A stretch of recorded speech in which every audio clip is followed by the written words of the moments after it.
Bienvenue dans cette nouvelle formation. Je suis Claudel Numbissier et aujourd'hui, je vais vous entretenir sur le communautarisme économique, partie 3.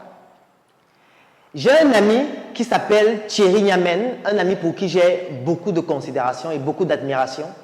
C'est le président directeur général d'une entreprise qui s'appelle NT Food et dont leur marque la plus connue, c'est Tanti. Et il m'expliquait une fois que lors d'un de ses voyages en Occident, il était hébergé par un juif. Et il y a une scène qui s'est produite un matin qui l'a époustouflé et qui a marqué toute sa vie. Un matin, ce juif lui donne de l'argent pour aller acheter du pain qu'ils doivent manger pour le petit déjeuner avant de débuter la journée. Et ce juif lui dit ceci: prends cet argent. Le juif lui indique une boulangerie. Une boulangerie bien précise où il doit aller acheter du pain. Il dit d'accord. Il prend l'argent, il sort, et lorsqu'il se renseigne pour aller acheter du pain dans cette boulangerie, il se rend compte que cette boulangerie est très éloignée du domicile où il reste. Et pour ne pas aller très loin, il s'en va dans une boulangerie très proche de la maison. Et il y achète du pain.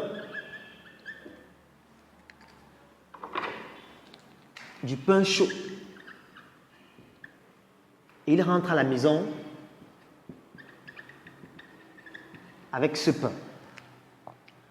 Lorsqu'il arrive à la maison, le juif arrive, voit le pain. Et il lui demande: où est-ce que tu as acheté ce pain? Il lui dit: j'ai acheté ça dans une boulangerie à côté parce que je me suis rendu compte que le pain que je devais aller acheter dans la boulangerie dans laquelle tu m'as indiqué, la boulangerie elle est très éloignée. Et le juif lui demande d'aller jeter ce pain et qu'il ne mange pas de ce pain ici. Lui, il ne comprend pas pourquoi le juif lui demande de jeter le pain. Il prend le pain, il sort, il voit le chien qui est dans la cour, il prend le pain, il veut donner au chien. Le juif lui dit: je t'ai demandé de jeter ce pain, même mon chien ne doit pas manger à ce pain. Et là, il était stupéfait, il ne comprenait pas ce qui se passait. Le juif lui demande: jette ce pain dehors. Il jette le pain, il revient. Le juif lui donne encore de l'argent. Il lui indique bien encore l'endroit: va m'acheter le pain dans cette boulangerie. Il sort, il parcourt toute la distance qu'il faut, il achète le pain dans cette boulangerie et il revient. Dès qu'il revient à la maison, le juif prend le pain et le juif lui montre un symbole qui est dessiné sur le pain, en lui faisant comprendre que si tu achètes un pain et il n'y a pas le symbole ci-dessus, ne mange pas ce pain, c'est dangereux pour ta santé. Il était intrigué. Lorsqu'ils finissent de manger, il se rend compte qu'en fait, le symbole qui est sur le pain, c'est un symbole juif. La boulangerie, ça appartenait à un juif. Et les juifs donc ont décidé de mettre un code sur leur pain pour que les autres juifs puissent acheter ce pain et pas un autre pain. Là, il a compris à quel point le communautarisme économique était implanté chez les juifs. Comme je vous l'ai expliqué dans la deuxième partie sur le communautarisme économique, les Juifs, c'est l'un des peuples au monde qui pratique en excellence, ou plutôt par excellence, le communautarisme économique. Une étude a démontré que lorsqu'un Juif a de l'argent, ça tourne entre les mains de 22 autres Juifs avant de passer entre les mains d'un étranger. L'État juif a plus d'entreprises cotées en bourse que toute l'Europe réunie. C'est pour que vous puissiez comprendre la puissance que représentent les Juifs à ce jour grâce au communautarisme économique. Revenons au Cameroun pour essayer de comprendre cela avec d'autres exemples. Il y a une boulangerie dans la ville de Yaoundé que je ne vais pas citer qui a une particularité, c'est qu'ils vendent des croissants à des prix incroyables. Ça veut dire qu'il y a des croissants qui coûtent 1000 francs, 1500, parfois 2000 francs, un seul croissant. Et moi, j'étais intrigué parce que les autres boulangeries vendent les croissants en général à 250, 300 maximum. Un jour, je m'en vais donc dans cette boulangerie pour essayer d'acheter un croissant, pour comprendre quelle est la spécificité de ce croissant, pourquoi on le vend à 2000 francs. J'arrive dans cette boulangerie, je m'aligne parce qu'on s'aligne pour acheter le croissant. Lorsque j'arrive dans la caisse, après m'être aligné pendant plus de 30 minutes, on me fait comprendre que le croissant est terminé, mais que je patiente encore quelques minutes parce qu'on est en train de le mettre au four. Je patiente donc quelques minutes et puis ils reviennent avec le croissant. Je ne pouvais acheter qu'un seul parce que acheter 2 croissants, nous sommes déjà à 4000 francs. Je ne peux pas manger les croissants de 4000. J'achète un croissant et en me disant que certainement il y a un effet magique dans ce croissant, j'essaie de ne pas m'éloigner trop loin avant de le manger. Donc, je m'en vais juste devant la boulangerie et je mange le croissant là-bas. Il faut être malhonnête pour ne pas avouer que ce croissant est excellent. Je mange le croissant, il est très bon, du moins comparativement aux autres croissants que j'avais l'habitude de manger dans les autres boulangeries. Et je me rends compte que qu'est-ce qui peut expliquer qu'ils aient un croissant aussi bon alors que les autres boulangeries n'arrivent pas à faire pareil? Je commence donc à mener des enquêtes. Et quand je mène les enquêtes, je me rends compte que ce croissant n'est pas fabriqué au Cameroun. Quand je mène les investigations encore plus poussées, je me rends compte que ce croissant arrive au Cameroun déjà fabriqué par avion.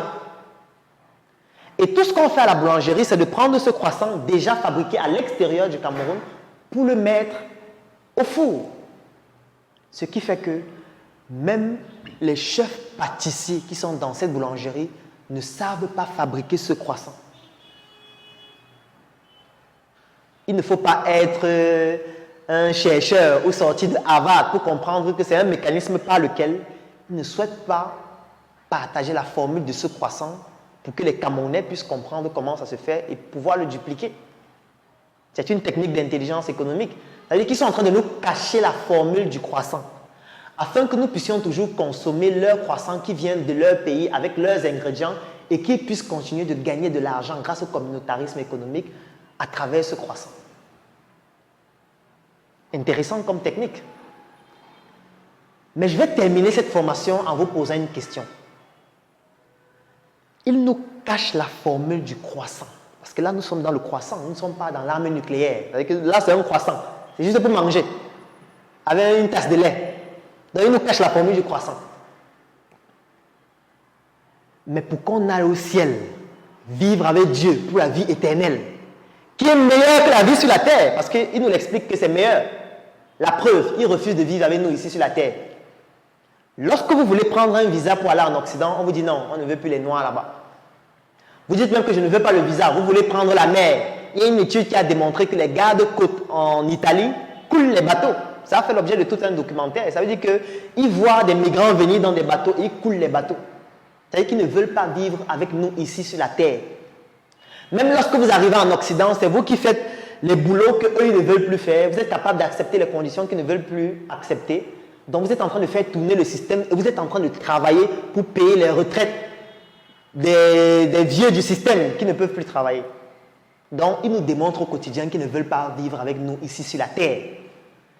Mais pour qu'on aille vivre au ciel, où on sera avec Dieu, qui est meilleur que sur la terre, avec la vie éternelle qui nous sera offerte, il nous offre la formule pour y aller gratuitement. Il nous prêche la Bible gratuitement. Il nous prêche l'évangile gratuitement. Alors qu'il nous cache la formule du croissant. Ça, c'est la réflexion que je vous entraîne à avoir après cette 8e formation. Je suis Claudel Noumissier et je vous donne rendez-vous dans une prochaine formation. Le Business Group, c'est un groupe que nous avons créé qui est sur Telegram et qui bientôt sera disponible en application Android et iOS, dans lequel je produis des chroniques chaque matin sur des thématiques business. Chaque week-end, tous les membres font du networking en partageant leurs opportunités, leurs affaires et leurs business. Et nous avons une tontine que nous faisons ensemble qui s'appelle la tontine structurelle africaine, qui permet à ce qu'on cotise de l'argent et puis on implémente des projets de grande envergure. Des projets dans le domaine de l'immobilier, de l'industrie, ainsi de suite. Donc voilà globalement ce que c'est. Ça coûte 10 000 francs par mois pour ceux qui veulent y adhérer. Et lorsque vous payez 12 mois, c'est-à-dire 120 000 francs, vous avez la possibilité d'être éligible pour faire la tontine avec les autres membres du groupe. Aujourd'hui, nous sommes à 800, peut-être 850 membres, et je pense ce matin. Donc voilà, globalement, c'est ça. Ok.